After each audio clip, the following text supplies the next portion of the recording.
시편 121편 여러분 참 좋아하는 또 찬송으로도 부르는 본문인데 우리 같이 한 음성으로 같이 천천히 봉독하십시다. 시작. 내가 산을 향하여 눈을 들리라. 나의 도움이 어디서 올까? 나의 도움은 천지를 지으신 여호와에게서로다. 여호와께서 너를 실족하지 않게 하시며 너를 지키시는 이가 졸지 아니하시리로다. 이스라엘을 지키시는 이는 졸지도 아니하시고 주무시도 아니하시리로다. 여호와는 너를 지키시는 이시라. 여호와께서 내 오른편에서 내 그루리 되시나니 낮의 해가 너를 상하게 하지 아니하며 밤의 달도 너를 해치지 아니하리로다. 여호와께서 게 하시며 또 내 영혼을 지키시리로다. 여호와께서 너의 출입을 지금부터 영원까지 지키시리로다. 아멘.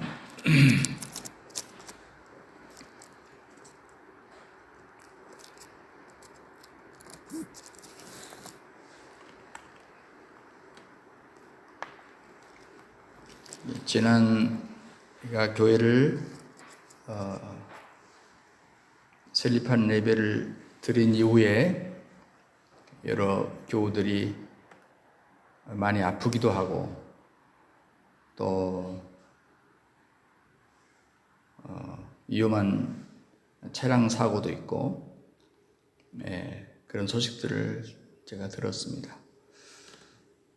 그러면서 제가 기도하고 또 묵상하는 가운데 오늘 이 본문이 생각이 났습니다. 나의 도움이 어디서 올까? 나를 지키시는 자라. 오늘 우리가 읽은 이 시편은 내가 산을 향하여 눈을 들리라. 나의 도움이 어디서 올까? 왜 산을 향하여 눈을 든다는 표현을 했을까? 옛날 사람들은 신들이 산에 있다고 생각했어요. 그래서 아무래도 하늘 가까운 곳에 가면 자기 신을 더 가까이 만날 수 있다, 이런 생각을 했답니다. 이 저자가 여러 산을 두루 살펴보지 않았겠습니까? 물론 이 저자는 그런 잡신을 믿는 사람은 아닙니다. 그렇지만 정말 나를 도울 신이 어디 있을까? 이런 생각은 똑같이 했겠죠. 그런데 그 답이 뭐냐면 천지를 만드신 여호와에게서 온다, 이렇게 말했어요. 그러니까 이 말 속에 담고 있는 것은 무슨 의미입니까? 나를 도와줄 수 있는 신은 이 산 위에도 있지 않고 저 산에도 있지 않고 차라리 그 산을 만드신 창조주 하나님이 도와주신 것이 진짜 도움이다. 이런 신앙 고백을 이 시에서 하고 있는 겁니다. 굉장한 차이죠. 왜냐하면 저 산이 나를 도와줄까, 저 산신이 나를 도와줄까 하는 얘기하고 저 산을 만드신 하나님이 나를 도와주신다는 얘기는 어마어마한 차이입니다. 일반적으로 시편을 다윗이 많이 썼습니다만은 오늘 이 본문 그 타이틀을 보면 성전에 올라가는 노래라 이렇게 되어 있어요. 그러니까 다윗이 쓴지를 몰라요. 그 뒤에 보면 다윗 쓴 것은 확실히 다윗 썼다고 얘기를 합니다. 그냥 성전에 올라가는 노래. 근데 이게 원래 성전에 올라가는 노래로 지은 시가 아니에요. 이 용도로 지은 시는 아닙니다. 어느 날 이 시가 참 성전에 올라가는 노래로 불렀으면 좋겠다라고 부른 거죠. 그러니까 그 앞에 있는 그 타이틀은 성전에 올라가는 노래, 그것은 성령 원저자가 쓴 건 아니에요. 그냥 그 후에 편집자들이 위에 타이틀을 붙였습니다. 그런데 학자들은 그럼 원래 이 시를 쓴 사람은 어떤 사람일까라고 묻고 있어요. 그 첫째 학자들의 답은 뭐냐면 순례자의 노래다. 다시 말하면 인생 순례자, 나그네. 옛날에 그 사람들은 주로 유목민이었죠. 노마드입니다. 그러니까 이 순례자, 나그네, 이 유목민들은 어떤 생각을 합니까? 많은 강도 건너고 또 고개도 넘고 들판도 지나죠. 그게 인생 길이라는 거예요. 지금도 사람들은 인생을 나그네로 비유하잖아요. 그러면서 밤에 어떤 일이 생길는지, 밤에 어떤 일이 벌어질는지, 어떤 습격을 받게 될지, 어떤 위협을 받게 될지 아무것도 몰라요. 그 위험 속에 있는 것이죠. 바로 이 원저자가 그런 상황에서 이 시를 썼을 것이다. 이게 이제 첫 번째 구약학자들의 해석입니다. 두 번째 이 배경이 된 해석은 뭐냐면 전쟁터의 야영지에서 기록했을 것이다. 그러니까 보통 옛날 전쟁은 산과 산 사이에서 일명 골짜기에서 전쟁을 하잖아요. 그리고는 이제 서로 지칩니다. 그럼 또 양쪽 산으로 가요. 숲에서 한숨 자야 됩니다. 왜냐하면은 이 안 자면 피로가 겹쳐가지고 내일 전쟁을 제대로 못해요. 누워있죠. 그러나 사실은 잠이 제대로 오겠어요? 그렇지만 피로를 풀어야 하니까 어쨌든 눈을 붙여야 됩니다. 파수꾼을 세워놓고 눈을 붙입니다. 그러면서 걱정이 되죠. 날이 새면 내일 전투가 며칠부터 시작이 될까? 내일 전쟁을 치르다가 혹시 내가 죽지 않을까? 내가 죽은다 하면은 혹시라도 내 처자식은 어떻게 되는 거지? 많은 생각이 교차했겠죠.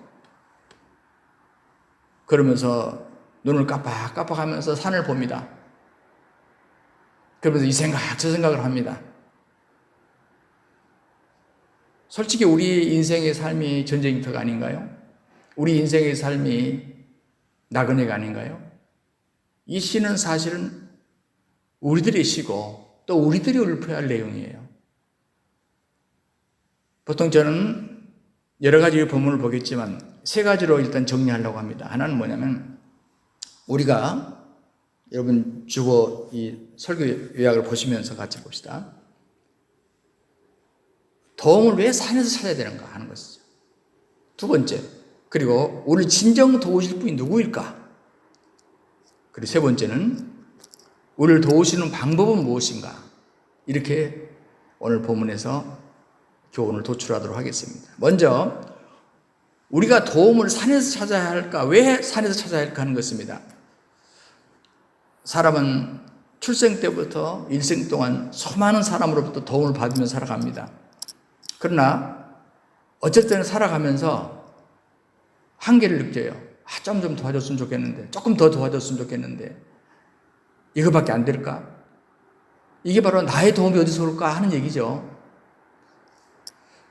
누군가를 기대했는데 허망스럽게 별로 안 도와줘. 큰 도움이 안 돼. 어떤 경우는 배신을 해.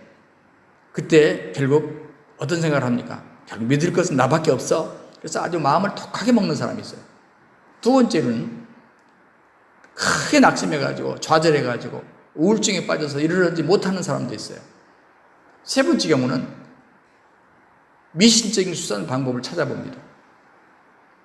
사람 외에 어떤 다른 방법이 없을까? 그런데요, 우리나라의 무속 종교 가운데 상당히 많은 부분이 산신령이죠, 산신령. 산신. 의미가 있다고 생각해요.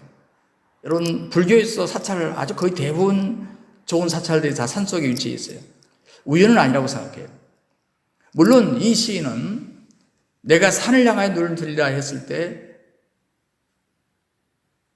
어떤 종교적인 의미보다는 눈에 보이는 어떤 도움을 생각했을 거예요.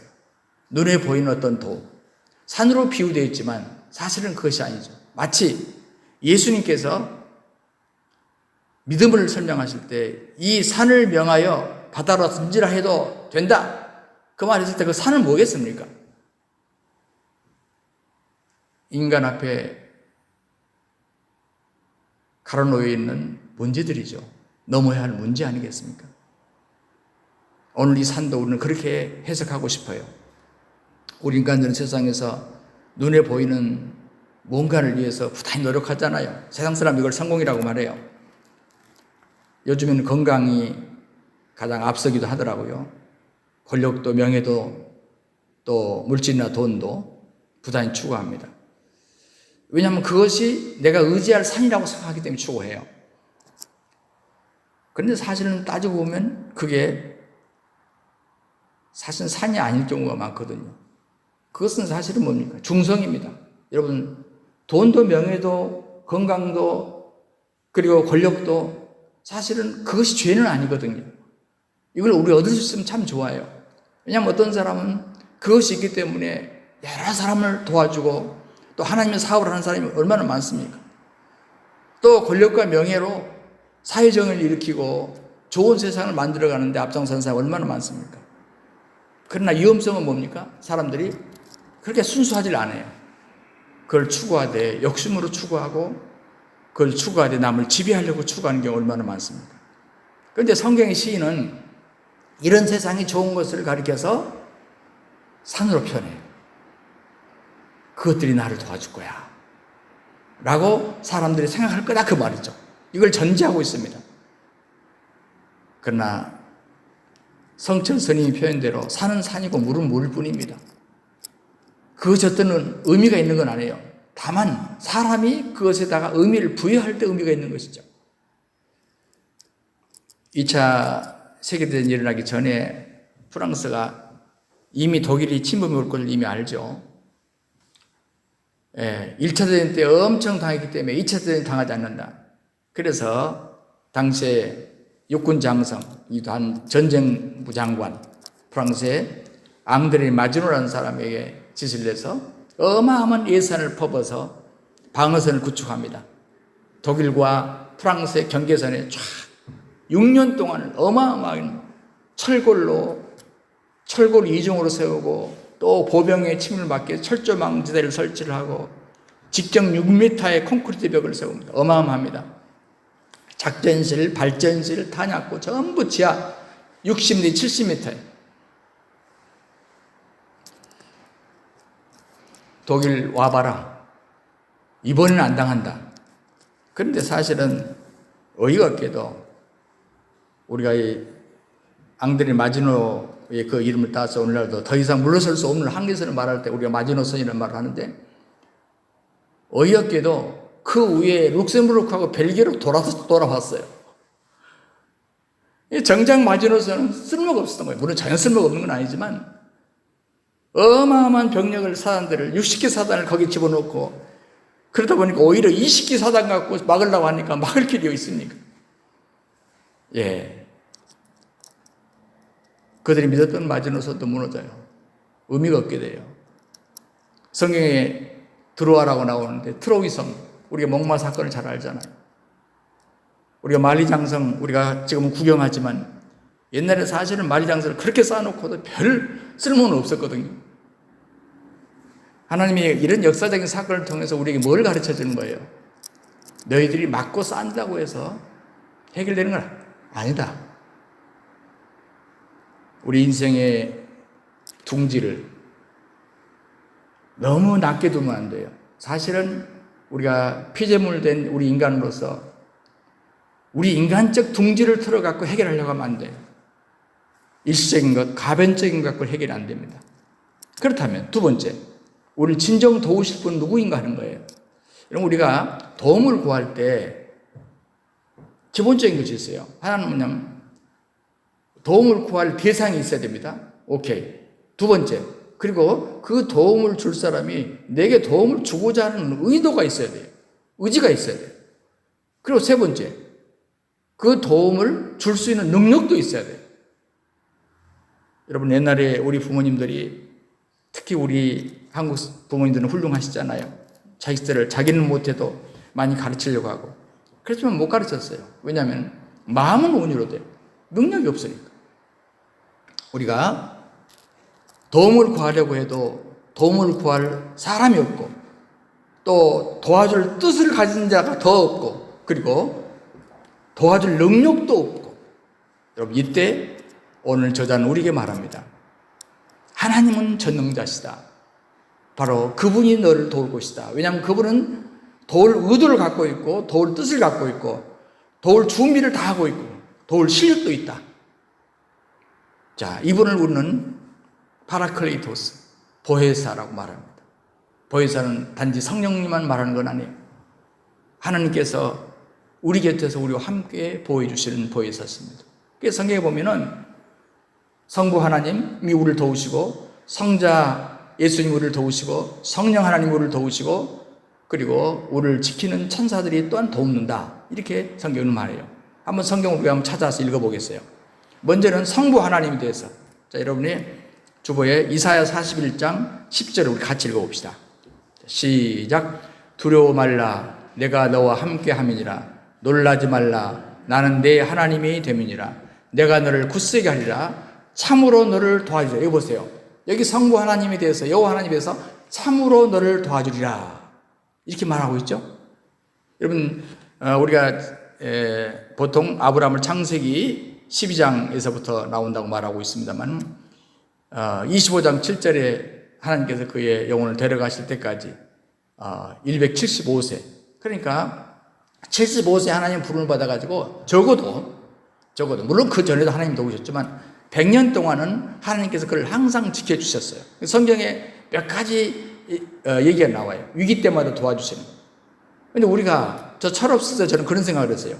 아니, 도와주시려면 아브라함이 그런 어려움을 애초에 당하지 않게 해주시지. 실컷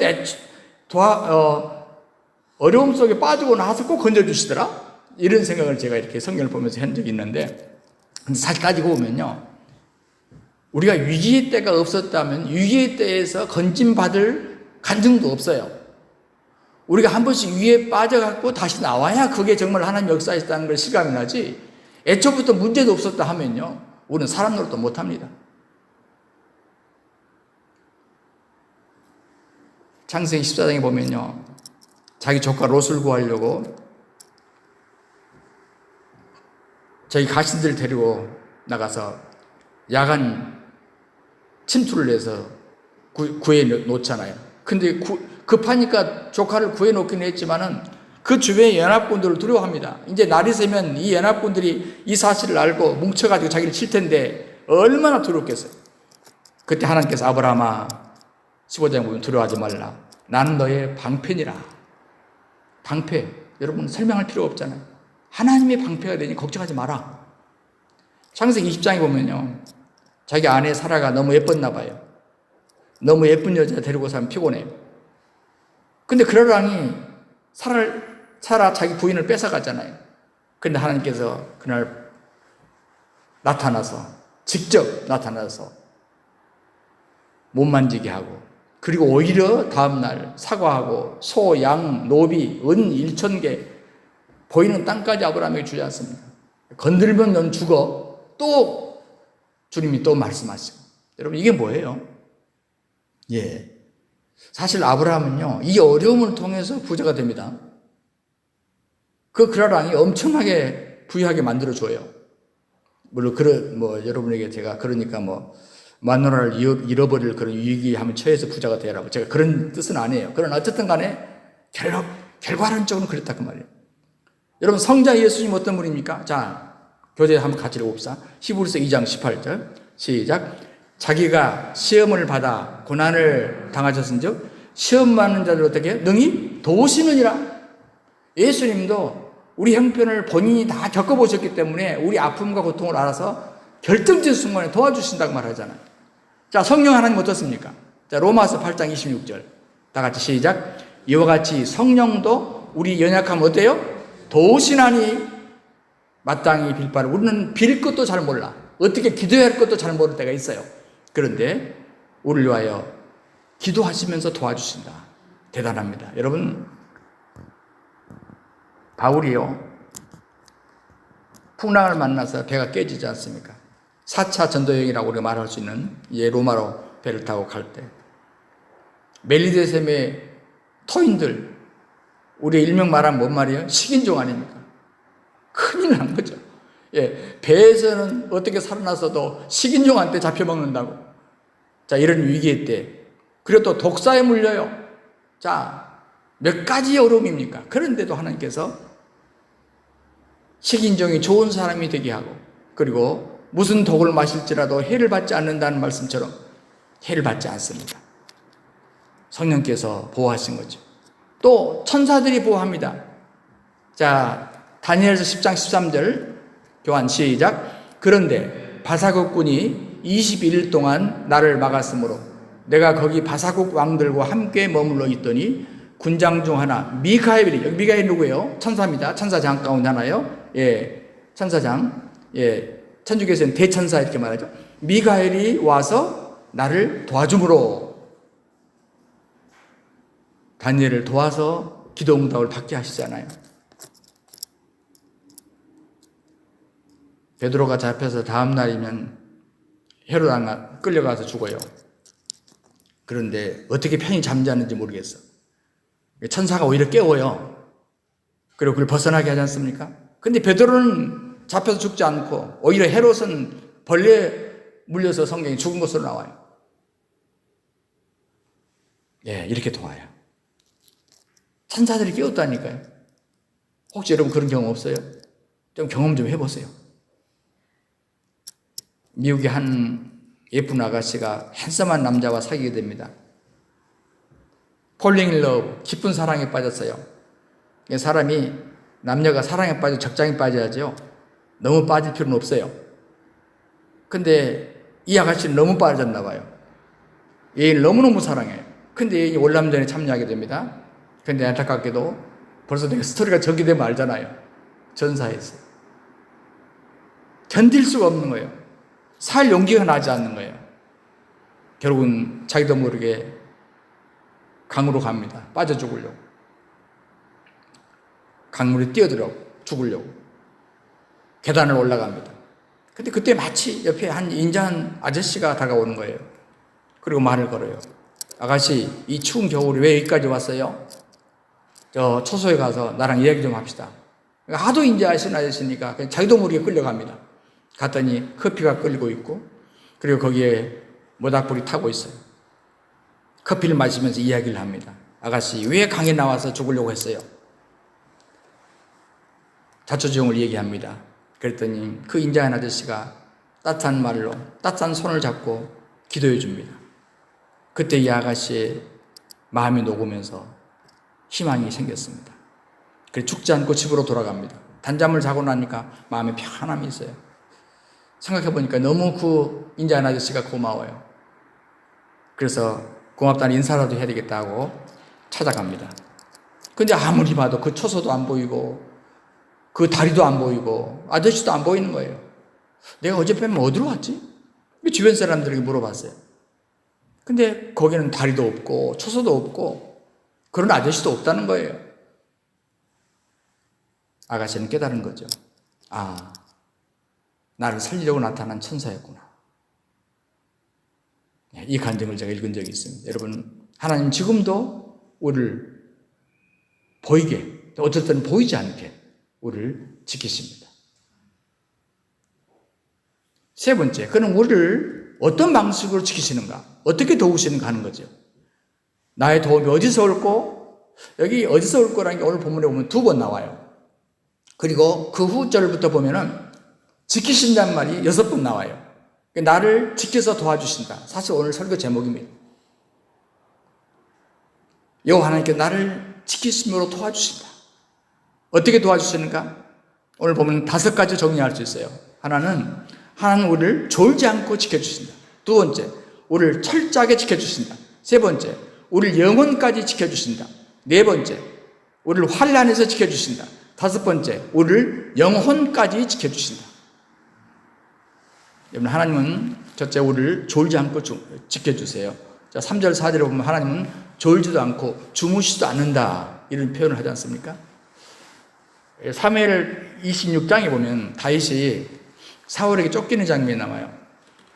사울이 한때는 3,000명을 거느리고 다윗을 추격합니다. 왜냐하면 사무엘상 26장에 보면 이스라엘에서 택한 자 3,000명과 함께라는 표현이 있거든요. 그리고 거기에 소위 정예 특공대 부대뿐만 아니라 거기에 대장이 누구냐면 용맹하기로 소문난 군사령관 아브넬이 다윗을 잡으려고 지금 3,000명의 군대를 이끌고 다니는 거죠. 다윗의 부하는 몇 명밖에 안 되잖아요. 근데 밤에 사울의 진영에 가만히 침투해 보니까 다 잠들었어요. 성경 보면 깊이 잠들었다 그렇게 표현하는데, 아니 3,000명이 그래도 한두 사람은 깨어있었을 거 아닙니까? 더군다나 파수꾼은. 근데 모두 깊이 잠들었대요. 그래가지고 창과 물병만 갖고 나오는 장면이 나와요. 여러분, 사람이 지키는 것, 아무리 그렇게 지금 사울을 지켜야 될 거 아닙니까? 아브넬이. 그 3,000명 부대가 우선 다윗을 잡기 전에 사울을 지켜야 된다고요. 그런데 아무도 안 지키고 다 샀대요. 이게 인간이에요. 믿지 마세요. 우리 군대 생활할 때 야간 보초, 불침번 했잖아요. 나는 깨어있는 시간보다 잔 시간이 더 많았던 것 같아. 혹시 이 나라가 알면 날 잡아갈지 모르겠지만. 왜 군생활은 그렇게 추운데도 그렇게 잠이 오는지 모르겠어요. 여러분, 우리가 때때로 어려운 일을 겪을 때 기도 응답이 안 돼요. 하나님 주고 계신 거 아닌가? 하나님 주무시는 게 아닌가? 이런 생각이 들 때가 있잖아요. 어느 교회 목사님이 이제 부임을 해서 열심히 설교를 하십니다. 이제 거기에 새로 설교를 하시니까 얼마나 준비를 많이 했겠어요. 저도 여기 새로 설교하느라고 1년 동안 쉬었다가 열심히 준비하고 있습니다, 지금. 목회를 시작했는데 하루나 한 교인이 전화가 왔어요. 목사님, 저는 목사님의 설교를 듣고부터 주일날 밤에는 잠이 오지 않습니다. 목사님 기분이 좋았을까, 안 좋았을까요? 너무 좋았어요.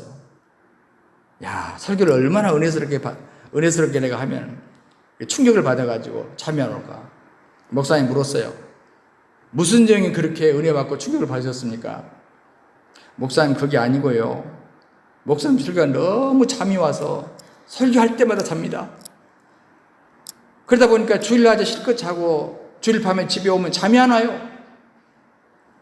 여러분, 사람은 피곤하잖아요. 어쩔 수 없이 졸아요. 왜? 잠은 허약함 그리고 한계성을 극복하게 해주잖아요. 정말 필요합니다. 그래서 사랑하는 자에게 잠을 주시죠. 근데 하나님은 필요치 않잖아요. 잠이. 그분은 필요하시지도 않고 잠이 필요 없어요. 여러분, 보초가 파수보는 위치에서 졸 수 있습니다. 조타수가 항해하는 배 키를 잡고도 꾸벅꾸벅 졸 수 있어요. 위독한 병자를 간호하는 보호자가 병상 머리 앞에서 졸 수 있다고요. 인간은 그래요. 그러나 하나님은 어떤 분이신가요?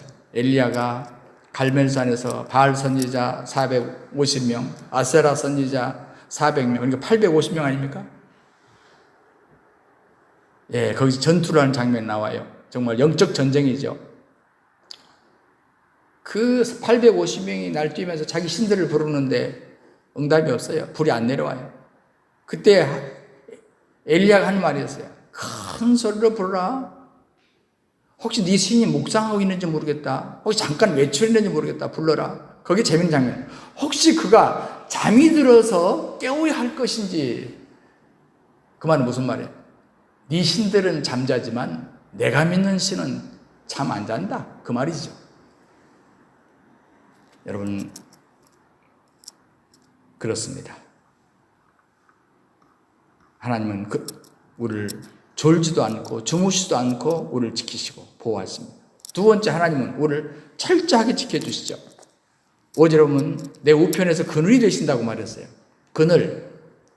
예, 제가 어떤 나라에 살 때 당시 김영삼 대통령이 방문을 했어요.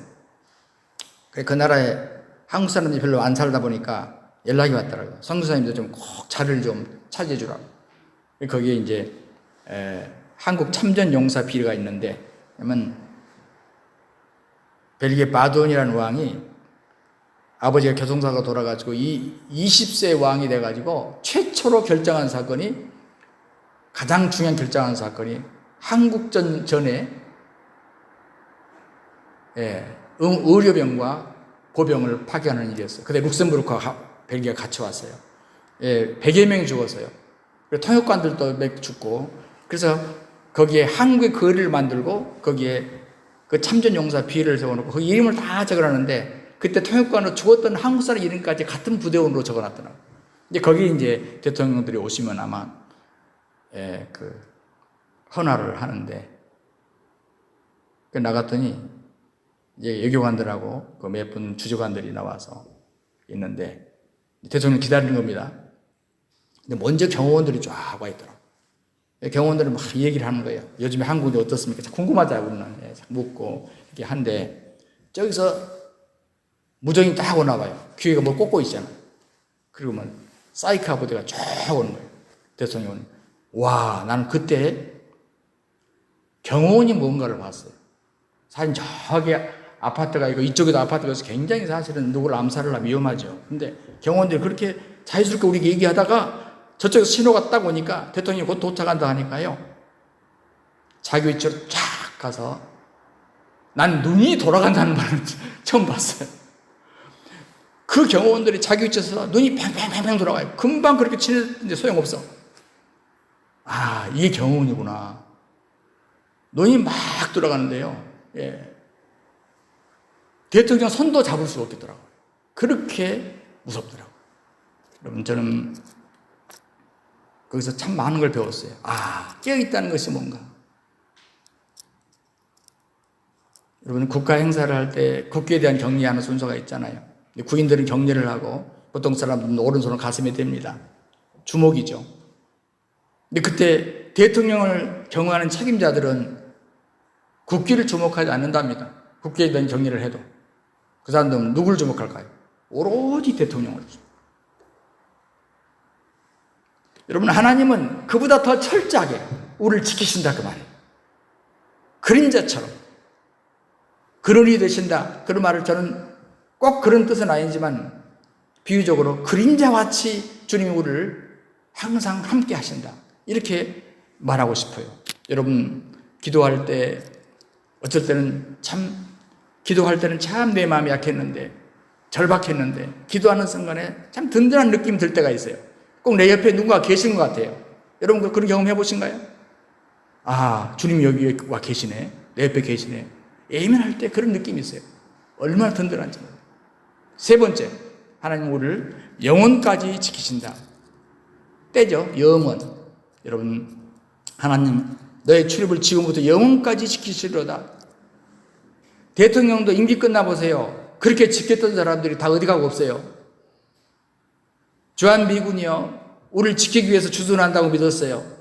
그런데 세월이 지나라고 보니까 어때요? 이제는 자꾸 자기 이익을 위해서, 그 나라의 이익을 위해서 주둔하고 있다는 걸 우리가 철이 들면서 알게 되잖아요. 세상의 힘이 우리를 지켜주는 것은 다 이렇습니다. 오래 가지 않아요. 그런데 예수님께서 승천하시면서 뭐라고 하십니까? 볼자다 내가 세상 끝날까지 너희와 함께 있으리라. 우리 자녀가 군대 갔다면, 유학 갔다면, 또 우리 남편이 사업자 멀리 가 있다면, 어떤 사이로 가족들이 떨어져 있다면, 그러나 너무 걱정하지 말고 하나님께서 그들을 지키시고 보호한다는 믿음을 가지시기 바랍니다. 네 번째, 하나님 우리를 환난에서 지켜주신다 그랬어요. 7절에 너를 지켜 모든 환난을 명쾌하시며, 환난으로부터 지켜주신다. 6절에는 낮의 해가 너를 상치하자며 밤의 달도 너를 해치 아니하리로다. 이거 문학적인 표현만이 아니에요. 실제입니다. 중동지방의 실제를 가리키는 거예요. 우리가 인생을 걸어가는데 우리가 피할 수 없는 태양빛 같은 그런, 아무 가려질 곳이 없을 것 같은 그런 살인적인 뙤약볕에 노출된 같은 기분이 들 때가 있잖아요.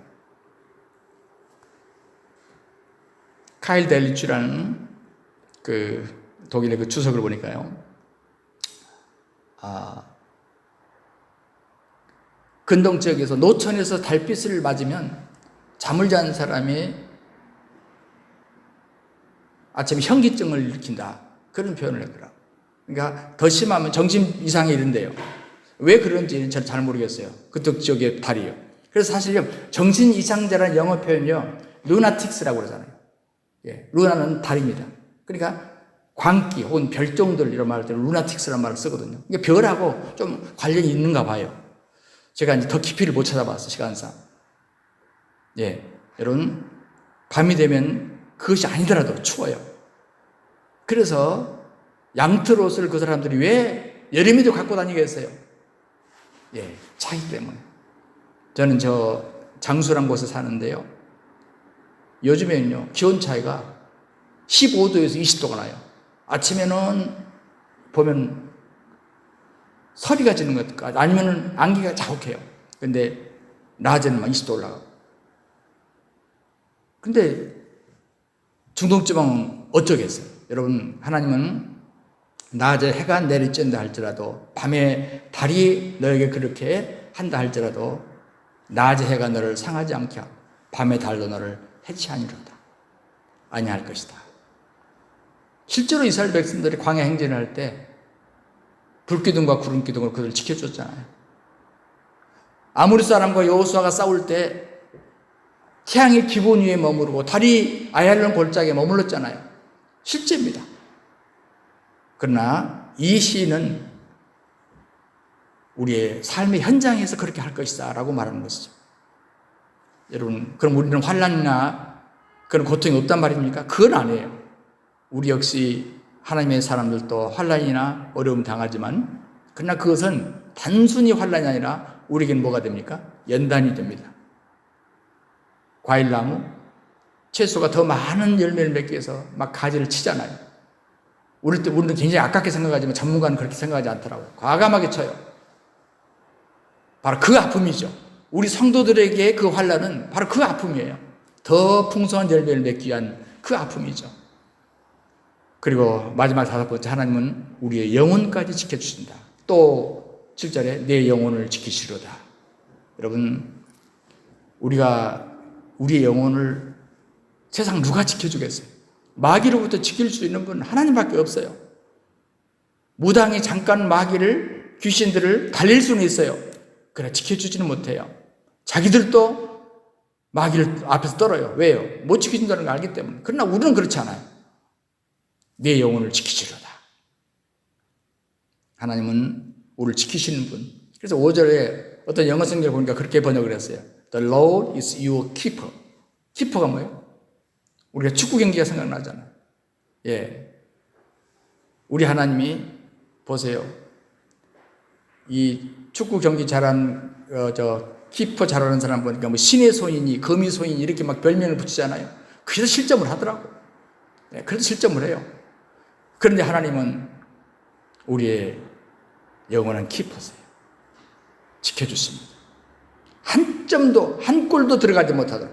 여러분, 우리가 그래요. 어떤 일을 가지고 인간적으로 계획을 세워가지고 이게 될까 안 될까 고민하면서 그날 살아갈 수 있는 방법이 하나 있어요. 그런데 또 한 가지는, 그런데 하나님은 어떤 분인가? 하나님은 나를 도우시는데 어떤 식으로 나를 도우실 것인가? 여러분, 차원이 다르잖아요. 오늘 지금 시편 기자가 우리에게 말하는 게 그겁니다. 네가 걱정하면서 사는 그 정도 차원에 살지 말고 철저하게 하나님을 그만큼 의지하면서 살아라. 한 얘기를 하고 마치려고 합니다. 남편과 일찍 사별한 한 여인이 있었습니다. 어린 딸을 하나 놓고 남편이 죽었어요. 이 여인은 물려받은 것이 없어요. 혹시 있다면 자기 친정에서 부모님이 신앙을 물려준 것밖에 없어요. 그런데 시집가서 딸 하나 낳고 남편이 죽었으니 얼마나 어려운 시련이겠습니까? 그 아이를 잘 키웠습니다. 이제 장성해서 아이가 결혼할 때가 됐어요. 짝을 만났습니다. 이 여인은 결혼을 며칠 앞둔 딸을 데려다 놓고 마주 앉아서 얘기합니다. 얘야, 어머니로서 나는 너에게 아무것도 줄 것이 없구나. 그렇지만 내 평생에 깊이 간직해오고 있는 가장 값진 부화가 하나 있는데 너에게 주고 싶다. 어머니는 책갈피에서 봉투 하나를 꺼냅니다. 그리고 딸에게 주어요. 사랑하는 딸에게라고 적혀 있었습니다. 딸은 어머니가 건네준 봉투를 받아서 그 속에 둔 편지를 꺼냅니다. 거기는 어머니가 정성스럽게 손으로 쓴 바로 오늘 본문 시편 121편을 자기식으로 해석을 해서 메모를 해놓고 딸에게 그 편지를 준 겁니다. 이렇게 번역을 했어요. 내가 눈을 들어 산을 본다. 내 도움이 어디서 오는가? 내 도움은 하늘과 땅을 만드신 주님에게서 온다. 주님께서는 네가 헛발을 뒤지지 않게 지켜주신다. 너를 지키시느라 졸지도 않으신다. 보아라, 이스라엘을 지키시는 분은 졸지도 않으시고 주무시지도 않으신다. 주님은 너를 지키시는 분, 주님은 내 오른편에 서서 너를 보호하는 그늘이 되어주시니 낮에 해도 너를 해치지 못하며 밤의 달도 너를 해치지 못할 것이다. 주께서 너를 모든 재난에서 지켜주시고 내 생명을 지켜주실 것이다. 주께서 네가 나갈 때나 들어올 때나 이제부터 영원까지 지켜줄 것이다. 딸이 어머니가 준 편지를 다 읽고 난 후에 어머니는 딸에게 이렇게 말합니다. 애야, 난 내 아버지가 일찍이 세상을 떠난 다음에 내가 누구의 도움을 받으며 살아갈 것인가 며칠 고심했다. 그러다 어느 날 나는 이 시편을 읽게 됐고 해답을 얻었다. 지금까지 내 인생을 살아오면서 나에게 필요한 모든 도움이 하늘과 땅을 만드신 하나님께서 온다는 걸 내가 경험했다. 딸아, 이제 시작하는 너의 결혼 생활에는 언제나 평탄한 길만 있지 않을 거야.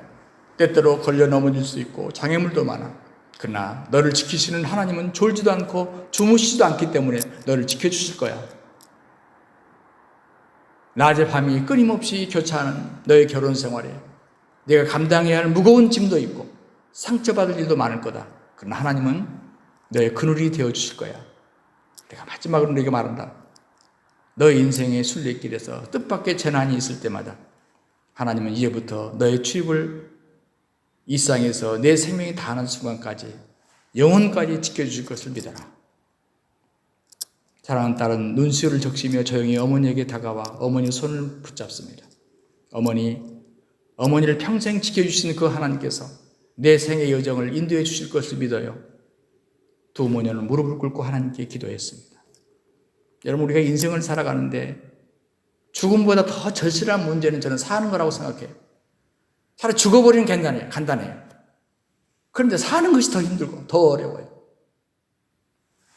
그런데 우리는 이 시편이라고 하는 창을 통해서 우리 인생의 행로에 놓여진 장애물을 다시 한번 해석해야 돼요. 실족해 하는 요인들. 사실 솔직히 우리가 세상 살아보면 남 때문에 실족하는 것보다도 어떤 외적 요인보다도 내적 요인이 더 많아요. 왜냐하면 상황은 똑같은데 사람마다 달리 해석을 하잖아요. 내가 판단을 잘못해서 내 근심과 불안 때문에 마음이 둔해서 내 생애에서 너무 피곤해서 우리가 그럴 갈 때가 많거든요. 뿐만 아닙니다. 우리 삶의 행로에서 우리는 인간이 서로 기대며 살 수밖에 없잖아요. 교류하며 살 수밖에 없잖아요. 그러다 보니까 사람 때문에 상처를 많이 받습니다. 뿐만 아니라 각종 재난, 이루 말할 수가 없어요. 하나님은 이스라엘 하나님이십니다. 그렇지만 하나님은 온 백성의 하나님이시기도 합니다. 더 나아가 나의 하나님이십니다. 하나님은 예수 그리스도를 통해서 우리에게 선한 목자로 찾아오십니다. 선한 목자이신 예수님은 우리에게 졸지도 않고 주무시지도 않고 우리를 지키시는 하나님으로 보여줍니다. 지금 우리 목자들의 교회에 임재해 계시죠. 우리가 인생의 행로에서 넘어지기 쉬운 문턱, 정말 이 눈에 보기에는 별것 아닌 문턱인데 그걸 못 넘어서 주저앉고 힘들어할 때 한 번도 떠나본 적이 없으신 그 하나님, 그분은 나를 지금도 지켜 보호해 주신다 하는 믿음을 갖고 승리하는 여러분 되기를 주님의 이름으로 축원합니다. 주 하나님, 우리 아버지, 오늘도 졸지도 않으시고 영혼까지 어떤 환난 중에서 그리고 우리의 영혼까지 지켜주신 하나님을 믿고 감사합니다. 주님, 우리가 주저함이 없이 이 믿음으로 끝까지 승리하는 우리가 되게 하여 주옵소서. 주 예수 그리스도 이름으로 간절히 기도하옵나이다. 아멘.